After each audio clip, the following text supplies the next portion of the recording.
Check out this beauty. Track V Viper, just looking savage, nice and clean. Look at that front splitter. This is straight track only. Like, it's so nice. The carbon fiber here on the sides with the side exhaust, of course. Got some racing names here: Frampton and Moss. Look at that spoiler. It is massive. Beautiful red, nice Michelin wheels there. Oh, this thing's clean. Look at this. You can see the spoiler here, even a little bit better angle. Looking great. Rear diffuser.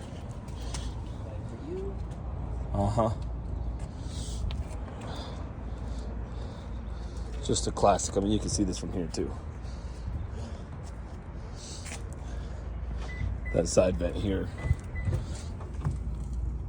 man, with the hood vents, looking amazing.